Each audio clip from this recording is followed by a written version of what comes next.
Hello students, how are you? Welcome you to the video lecture of Pioneer School Patan।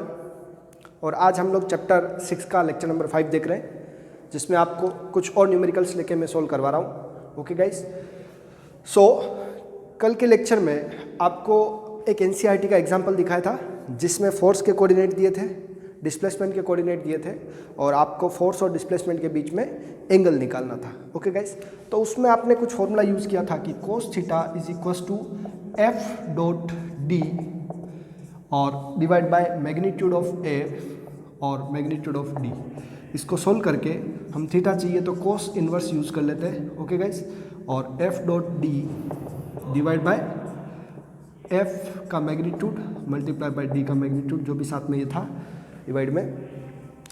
यहाँ पर अगर question coordinate form में नहीं है और आपको डायरेक्ट दे रखा, जैसा कि ये क्वेश्चन है, अब इसी फॉर्मूले का ऐसा क्वेश्चन जो आपको और भी इजी वे में गिवन होगा वो ऐसा है कि फोर्स ऑफ 15 न्यूटन मैग्नीट्यूड दे दिया उसका, आई जे के कैप में नहीं दिया उसको। Okay guys, force of 15 newton is applied on a body and it moves by displacement 20 metre. Okay guys, S दे रखा उसका या डी दे रखा है, तो हियर मैग्नीट्यूड ऑफ एफ दे रखा हमको 15, मैग्नीट्यूड ऑफ डी हमको दे रखा है 20 मीटर। ओके गाइस, और टोटल जो एफ डॉट डी का आंसर दे रखा है वो 150 जूल दे रखा है। Okay guys, 150 joule work done.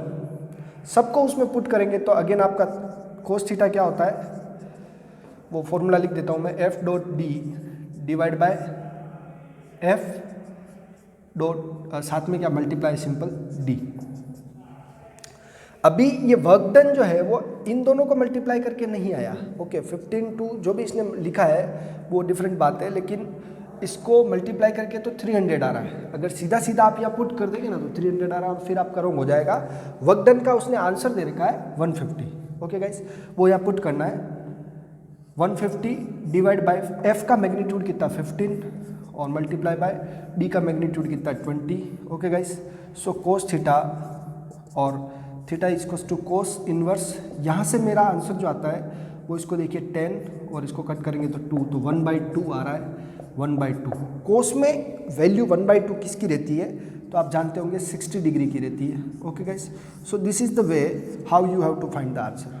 अगर आपका ऐसा कोई वैल्यू आ जाता है जो आपको नोन नहीं है तो फिर कैलकुलेटर का यूज़ करके उसको निकाल लेंगे। ओके गाइस, ऑप्शन से मैच करके पहले सिस्टमेटिकली देख ले आप लोग। ओके, जो ऑप्शंस आपको मिलते हैं उससे मैच करके देख ले और उसके बाद आप आंसर चूज करें। ओके गाइस, कभी कभार क्वेश्चन का जो एंगल है वो आपको पाई की फॉर्म में भी दे देते हैं। ओके गाइस, तो कभी ये 60 डिग्री नहीं होगा तो वहाँ पर ऑप्शन इसका क्या होगा, π/3 रेडियन क्या होगा, तो थीटा π/3 भी लिखा हो सकता है। कंफ्यूज ना हो ऐसे, वो रेडियन में वैल्यू होती है एंगल की और आप जानते हैं कि एंगल को किस में मेजर करते हैं, रेडियन में मेजर करते हैं। ओके, रिमूव करता हूँ मैं इस पोर्शन को, आप स्क्रीनशॉट ले लो इसका।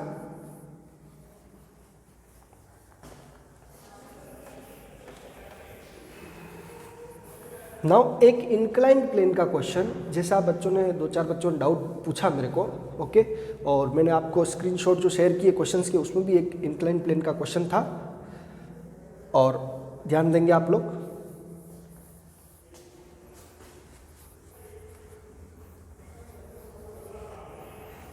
क्वेश्चन की लैंग्वेज को सुने, समझे आराम से। क्वेश्चन है कि if a body of mass 15 kg is placed on an inclined plane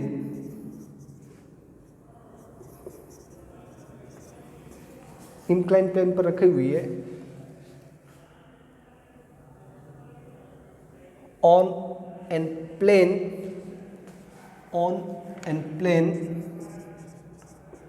inclined at 30 degree with horizontal,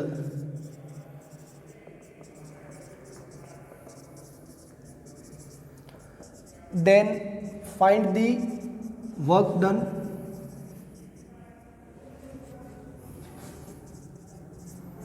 to move the body up। ठीक है, with constant speed up to distance of 5 metre. Okay guys, question का तरीका समझें और कैसे दिया हुआ है ये आप इंक्लाइन प्लेन को पहले फिगर आउट करें कि इंक्लाइन प्लेन जो 30 डिग्री पर अगर है और उस पर कोई बॉडी रखी हुई है जिसका मास सपोज दैट m है। ओके, तो पहले इसकी थ्योरी को आपने लास्ट लेसन में पढ़ा, वहाँ से क्लेरिफाई करें कि अगर ऐसा होता है तो इसका वेट जो है mg वो इस एक्सिस के साथ थीटा एंगल सब्सटेंड करता है। ओके गाइस, ये जो आपका ऊपर की तरफ क्या होगा r। ओके, इस तरफ फिर इसका कंपोनेंट हो जाएगा mg cos थीटा और नीचे की तरफ जो प्लेन के अलोंग लगेगा वो होगा आपका mg sin theta. Okay guys, यानी कि एक ऐसा फोर्स जो उसको नीचे ला रहा है वो आपका mg sin थीटा है। अगर आप इसको कांस्टेंट वेलोसिटी से यानी कि जीरो एक्सीलरेशन से ऊपर ले जाना चाहते हैं तो आपको इतना ही फोर्स इस तरफ अप्लाई करना पड़ेगा। ओके गाइस, तो हियर फोर्स अप्लाइड, जितना फोर्स अप्लाई करना है उस बॉडी को, फ्रिक्शन लेस है अभी ये। ओके, फ्रिक्शन को काउंट नहीं किया हमने, तो F is equal to mg sin theta. Okay, smooth लिख लेंगे आप लोग तो उससे और ये क्लियर हो जाएगा कि इन फ्रिक्शन लेस है, mg sin थीटा फोर्स हो गया। और क्वेश्चन में आपको डिस्प्लेसमेंट कितना दे रखा 5 मीटर, तो s क्या है 5 मीटर। ओके गाइस, और थीटा भी आपको दे रखा है, थीटा 30 डिग्री। Very simple. अभी वर्क के अभी तक क्वेश्चंस में आप क्या ले रहे थे, कोस थीटा ले रहे थे, और यहाँ पे आपको क्या मिल रहा है साइन थीटा मिल रहा है, क्योंकि जो वर्क कर रहा है वो कौन सा कंपोनेंट कर रहा है, साइन थीटा कंपोनेंट कर रहा है। So it will give us W is equal to F into S. Okay, dot product नहीं है, दोनों सेम डायरेक्शन में तो जीरो ही रहेगा, F multiply by S. W is equal to F कितना आपका mg साइन थीटा और multiply by s। Okay guys, m कितना है, मास 15 kg है, मल्टीप्लाई बाय g की वैल्यू 10 ले लेते हैं, sine 30। Okay guys, and s कितना है आपका 5 metre. Okay guys, so sine 30 15 into 10, sine 30 आपका होता है 1/2 इंटू 5 कर दिया, ये 5 आ गया, 5 5 ज़ा 25, 15 into 25, 15 into 25 is your answer. Solve कर देंगे इसको और ये आपको मिल जाएगा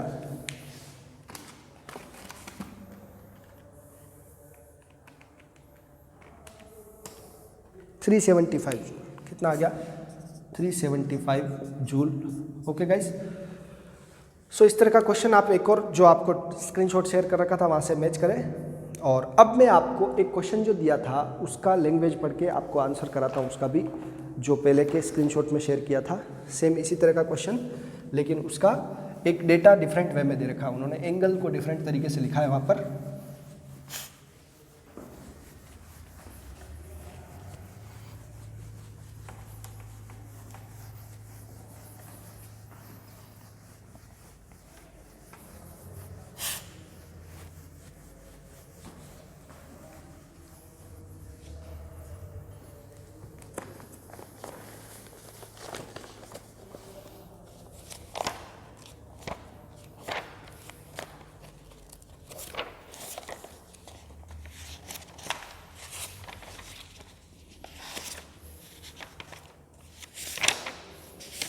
यस, ऐसा कोई क्वेश्चन है जिसमें लिखा है आपको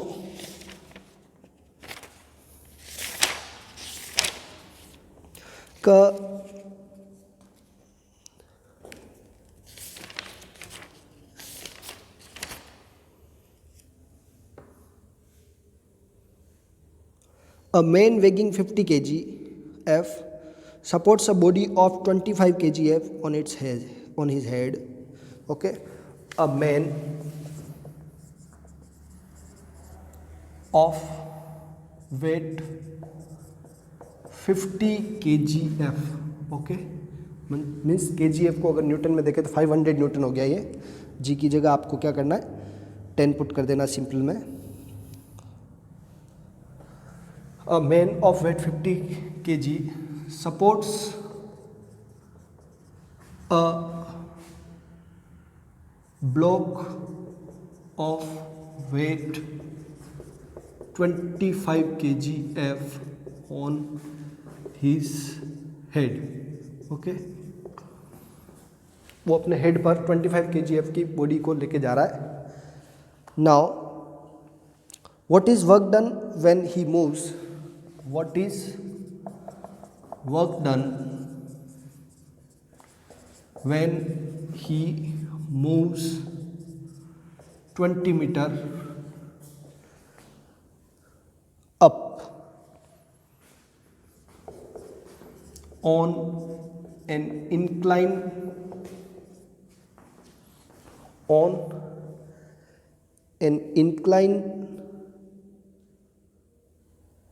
of 1 in 10, 20 meter up on smooth incline plane of 1 in 10, okay 1 in 10। ये 1 in 10 देने का एक तरीका है और क्वेश्चन में दिया है कि यूज़ कैपिटल जो स्मॉल जी है उसको 10 मीटर पर सेकेंड स्क्वायर यूज़ कर लेना है, उससे जो आंसर है वो निकालना है। क्वेश्चन को एक बार फिर से रीड आउट करें। सब कुछ वही है, 50 kgf की बॉडी सिर पर 25 kgf का वेट लेके जा रहा है, तो टोटल मास जो हम लेंगे इफेक्टिव टोटल मास वो क्या रहेगा आपका 50 + 25, तो ये हो गया आपका 75 kg, ओके 75 kg। इसको हम m ले लेते हैं, क्या ले लेते हैं m, ओके गाइस। फोर्स दे रखा है kgf, okay.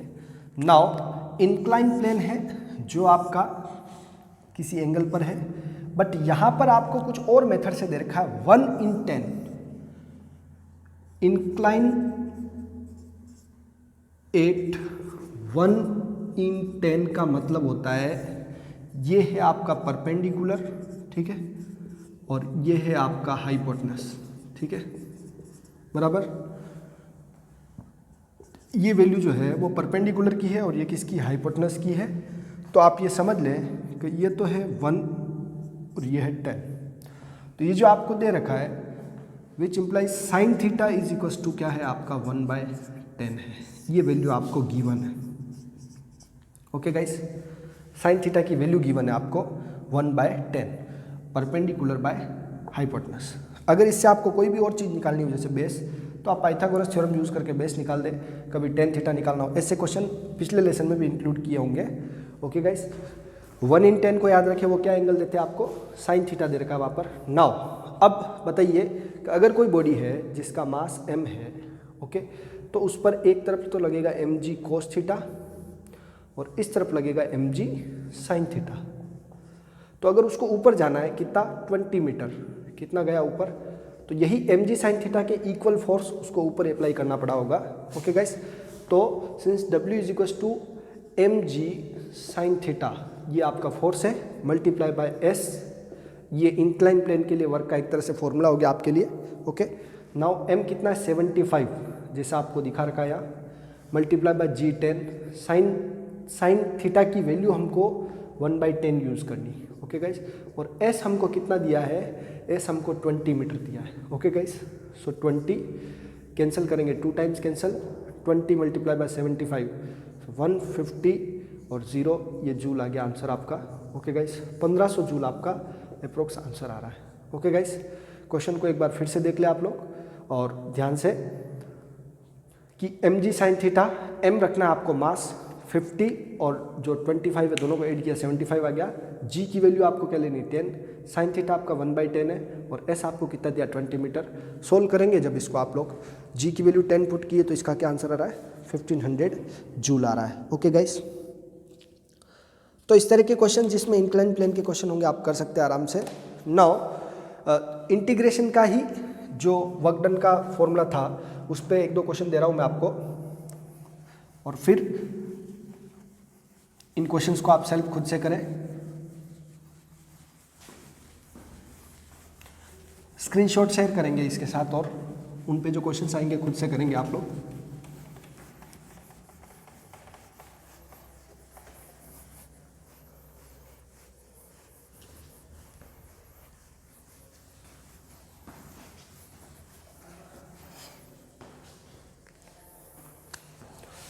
if force applied is F is equals to 2 plus x Newton in x direction, then find work done, okay, for x equals to 1 metre to 2 metre. Okay guys, ये last जो lecture में आपका question रहा वैसा ही question है, मैंने कुछ digit change करके उसको लिखा है, कंपटीशन में आया हुआ क्वेश्चन है। ओके गाइस, तो सिंस हम जानते हैं कि वर्क डन जो होता है वो integration of F of D x होता है।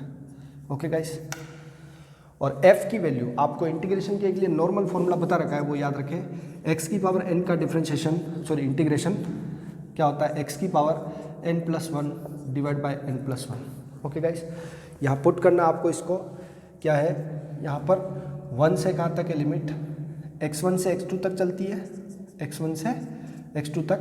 सिंस x1 कितना आपका 1 मीटर और x2 कितना आपका 2 metre. Okay guys, so work done क्या हो जाएगा, integration of f 2 plus x d x 1 से 2 तक। ओके गाइस, नाउ आपको पता है जिसके साथ x की पावर 0 होती है तो वो 0 + 1 यानी x की पावर 1 आ जाता है। तो ये जो आंसर आएगा आपके पास 2x प्लस x की पावर 1 है, वो 1 + 1 कितना हो गया 2, तो x²/2 आ गया। एक बार 2 पुट करना और एक बार 1 पुट करना है। ओके गाइस,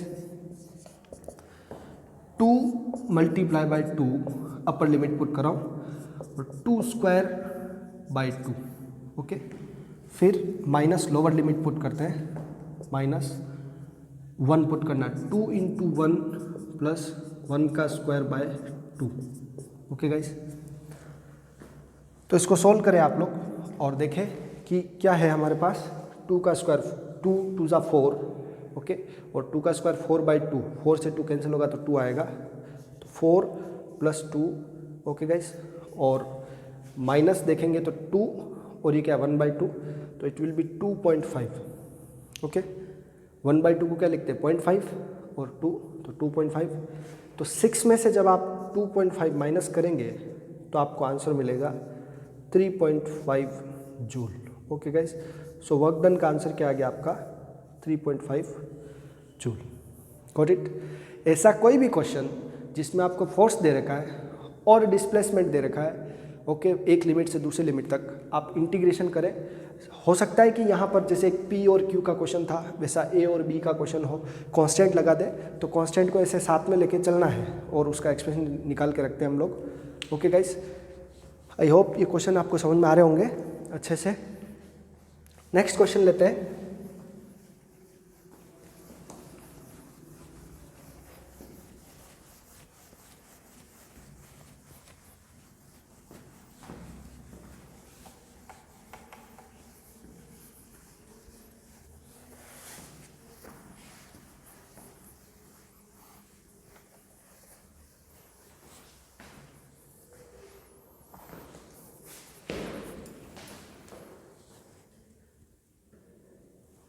एक क्वेश्चन जो क्लाउड्स के ऊपर है।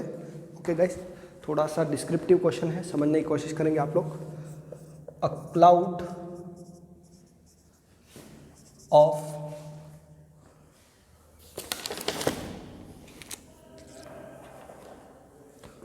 a cluster of clouds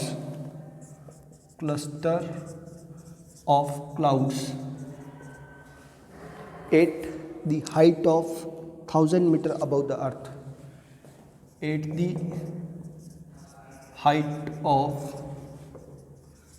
1000 meter from earth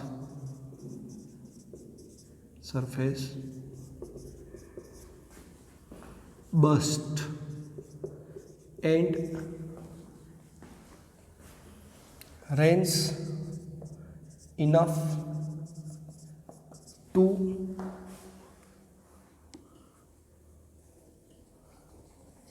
cover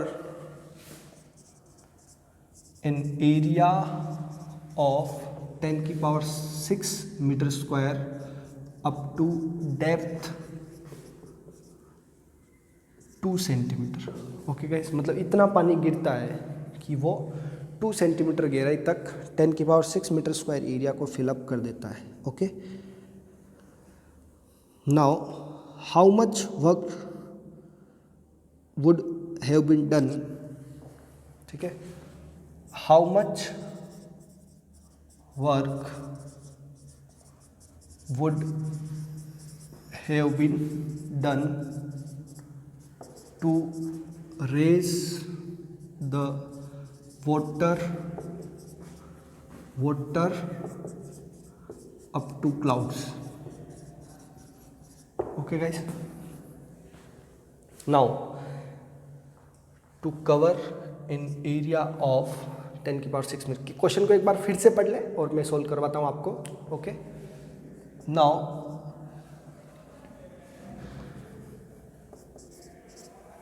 a cluster of clouds, कुछ बादलों का समूह है at the height of 1000 metre, मतलब h दे रखा है हमको, यानी डिस्प्लेसमेंट दे रखा है, फ्रॉम अर्थ सरफेस, बस्ट मतलब फूट जाता है या गिरता है, and rain enough to cover an area of 10⁶ metre square up to depth 2 centimetre. Okay, 2 centimetre गहराई में, ठीक है, उस पानी को भर देता है वो, ऐसा कुछ मीनिंग है इसका। तो देखिए ये क्लाउड्स है।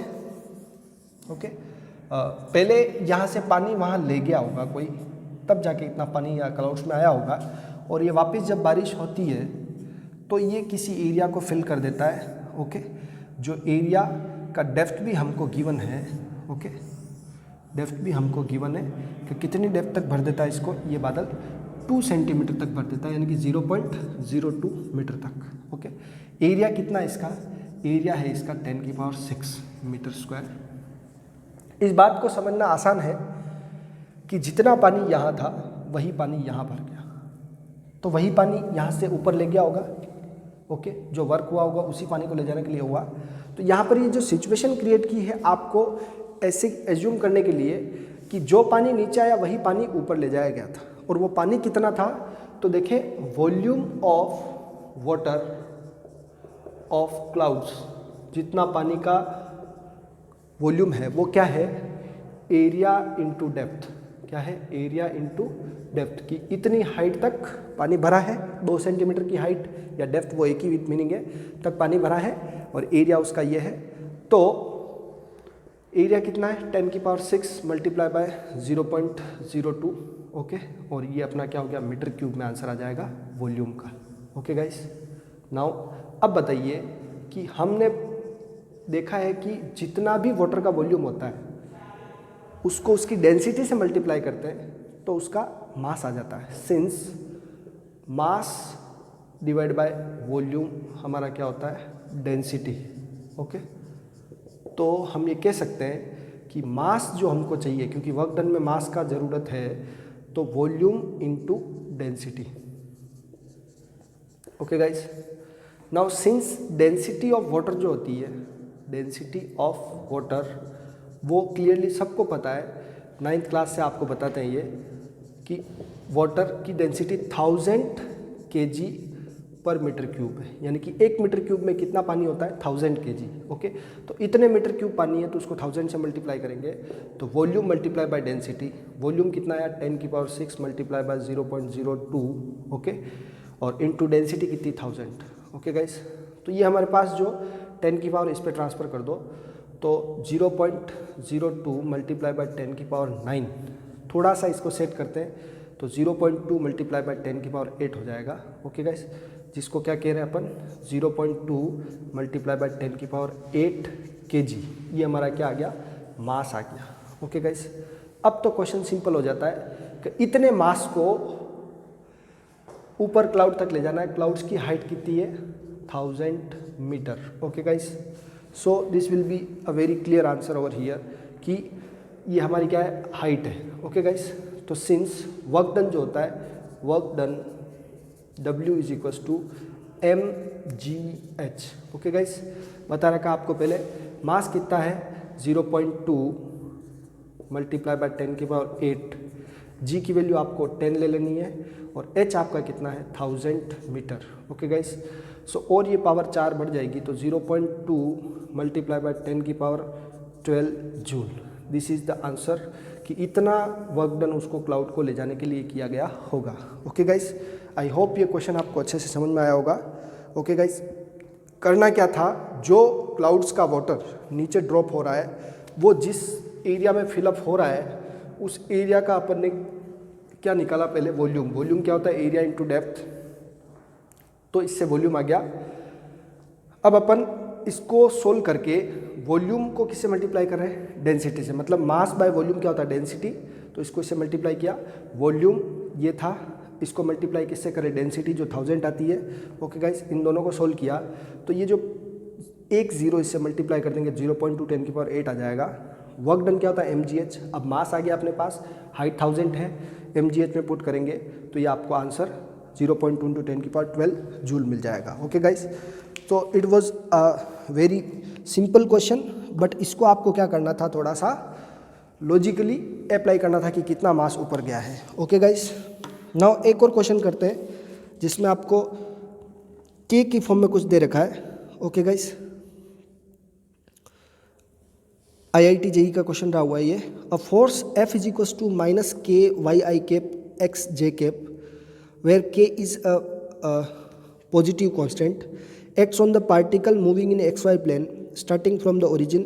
The particle is taken along the positive x axis at point A and then parallel to the y axis to the point A, A. Calculate the total work done by the force on the particle. Okay guys, ध्यान देना, question IIT 98 का question रहा हुआ है ये। हमारा जो work done के लिए जो बेसिक आइडिया रहता है वो होता है फोर्स मल्टीप्लाई बाय डिस्प्लेसमेंट। और अगर फोर्स कोऑर्डिनेट फॉर्म में है तो डिस्प्लेसमेंट जिस डायरेक्शन में है उस डायरेक्शन का फोर्स उससे मल्टीप्लाई होगा। ओके, और दोनों अगर कोऑर्डिनेट फॉर्म में है तो उसको डॉट प्रोडक्ट कर दें। ओके, तो क्वेश्चन को समझे पहले मैं लैंग्वेज लिख लेता हूँ इसकी। A force F is equals to, आराम से समझे इसको, a force F is equals to K और वाई आई कैप प्लस एक्स जे कैप, यहाँ माइनस भी लगा हुआ है। y के साथ तो है आई कैप प्लस x के साथ है जे कैप। आपको इन चीज़ों से कंफ्यूज नहीं होना है। जैसा क्वेश्चन में आई कैप है तो वो x डायरेक्शन में है, जे कैप है तो वो y डायरेक्शन में है। Where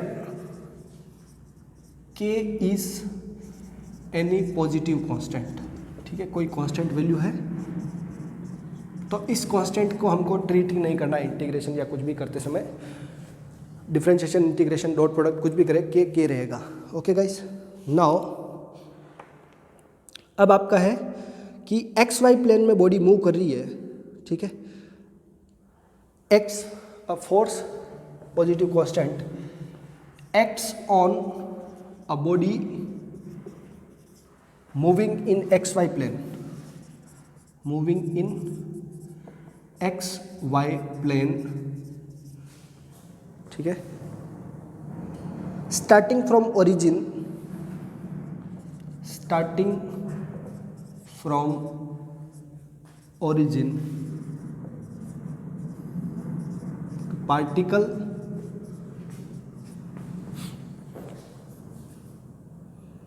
is taken along the positive x axis to point, is taken along along positive x axis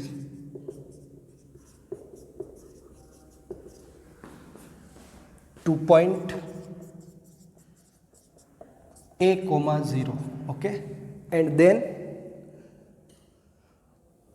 parallel to the y axis, then parallel to the y axis, okay, up to the point A, A, okay. Calculate the total work done by the force on the particle. Calculate the total work done on the particle. Okay guys,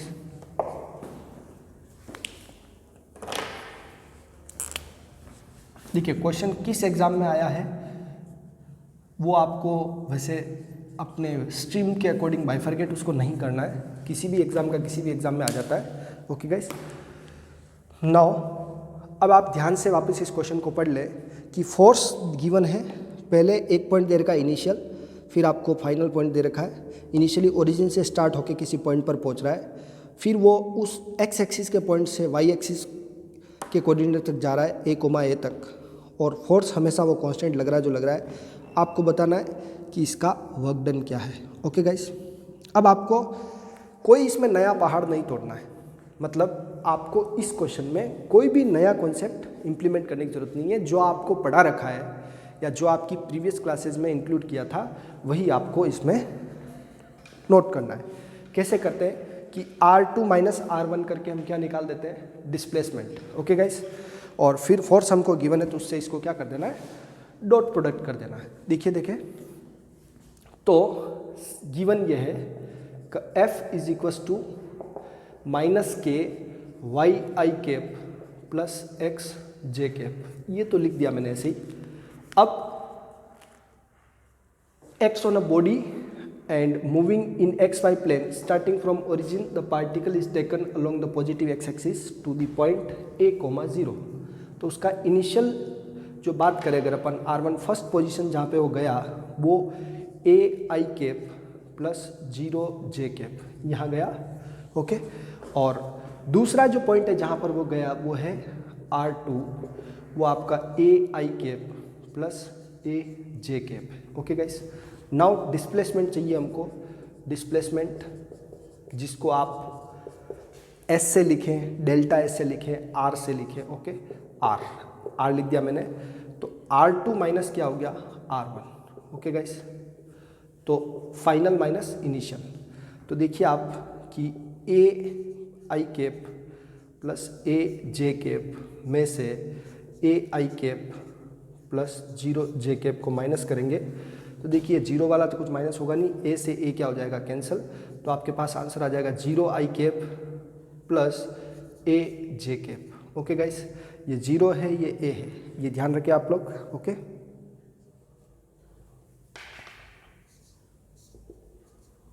तो ये हमारा क्या आ गया, R vector. अब आपका simple सा concept है कि वर्क डन चाहिए तो F डॉट क्या करना है, R करना है। Okay, so what it will be कि W is equal to F dot R। Okay, so क्या हो जाएगा, यहाँ पर हमारे पास W is equal to F कितना है, माइनस के वाई आई कैप प्लस एक्स जे कैप। ओके, डॉट क्या करना है, 0 I cap plus A J cap. Okay, तो आपको पता है कि आई वाले कंपोनेंट को किससे मल्टीप्लाई करते हैं, आई से, और जे वाले को किससे करते हैं, जे से। के तो अपने आप साथ में ऐसे आई जाएगा।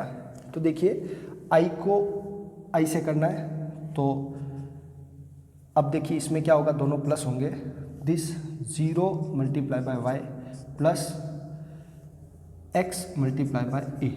ओके गाइस, ये क्या है, डब्ल्यू। तो ये हमारे पास W इज इक्वल टू क्या आ गया, माइनस, और देखिए x इंटू ए तो माइनस के एक्स ए। ओके गाइस, ये यहाँ पे आपको आंसर मिला है के एक्स ए। ओके गाइस, नाउ अब बताइए कि x एक्सिस में कितना मूव हुआ है बॉडी, x एक्सिस में कितना मूव हुआ है, x एक्सिस में कितना मूव हुआ है, वो a मूव हुआ है। ओके गाइस, क्योंकि आपका फोर्स किस पे डिपेंड कर रहा है, फोर्स डिपेंड कर रहा है x और y पर। समझ रहे आप लोग, फोर्स किस पे डिपेंड कर रहा है, x और y पर डिपेंड कर रहा है। तो क्योंकि सिंस x इक्वल्स टू आपका कितना है, a, वापस मैं बोल रहा हूँ जिस बात को सुनेंगे आप लोग कि फोर्स की वैल्यू जो है वो y प्लस एक्स पे डिपेंड कर रही है। जैसे जैसे y और x चेंज होंगे वैसे वैसे फोर्स की वैल्यू भी चेंज होगी। तो क्योंकि यहाँ पर पूरे इस कंडीशन में जहाँ पे बॉडी पहुँची है वहाँ पर x की वैल्यू कितनी है, a। ओके, तो फाइनल एक्सप्रेशन में आपका क्या आ रहा है, केवल x आ रहा है, y तो एलिमिनेट हो गया क्योंकि वो 0 से मल्टीप्लाई हो गया। तो आप पुट करेंगे तो W इज इक्वल टू आ गया माइनस के ए स्क्वायर, क्या आ गया, KA², ये आपका वर्क डन आ गया। ओके गाइस, एक बार आप फिर से इस क्वेश्चन का सॉल्यूशन स्क्रीनशॉट ले ले, मैं एक्सप्लेन कर देता हूँ आपको। ओके, दो कंडीशंस, नॉर्मल सा जो कॉन्सेप्ट लगता है कि दो पोजीशन का डिफरेंस करते तो क्या आता है, डिस्प्लेसमेंट। तो हमारा फर्स्ट जो बॉडी गया वो ओरिजिन से कहाँ गया, यहाँ। तो ओरिजिन से तो जो पॉइंट रहता है उसका डिस्प्लेसमेंट वही रहता है, ये फर्स्ट पोजीशन हो गई। और फिर वो जहाँ पे भी गया उसके कोऑर्डिनेट A, A है, तो मैंने उसका सेकंड कोऑर्डिनेट लिख लिया AI, AJ। दोनों का डिफरेंस किया तो हमारा डिस्प्लेसमेंट आ गया। ओके गाइस, और अगर डायग्राम से दिखाना चाहते हैं आप लोग तो ऐसे दिखा दे, ये x है, ये y है, 0 से वो कहाँ गया A, 0 पर। ओके गाइस, और फिर कहाँ गया वो A, A पर। ओके, सो इसका डिस्प्लेसमेंट ये आ जाएगा आपका। अब ये क्या है आपका R1, ओके, और ये क्या है आपका R2, तो इसका डिस्प्लेसमेंट ये आ गया डेल्टा R या R। ओके गाइस, नाउ समझ गए आप लोग। तो 0I प्लस AJ, इसको किससे मल्टीप्लाई करना है, डॉट करना है F से। F डॉट R क्या होता है आपका वर्क डन होता है। तो I वाला कंपोनेंट इसमें नहीं आएगा, ओके, और J वाला कंपोनेंट XA आ गया। K से मल्टीप्लाई किया, K का हमारे पास कोई वैल्यू नहीं है, कांस्टेंट है। ओके, KX है, X की वैल्यू कितनी है, तो X की वैल्यू जैसे जैसे कोऑर्डिनेट चेंज हो रहे हैं तो X की वैल्यू कितनी है, A है। तो यहाँ पुट किया, आंसर आ गया। ओके गाइस, मिलते हैं नेक्स्ट लेक्चर में, करते रहिए क्वेश्चन अच्छे से। Bye bye. सैटरडे के टेस्ट में अच्छे मार्क्स आने चाहिए। Enjoy yourself.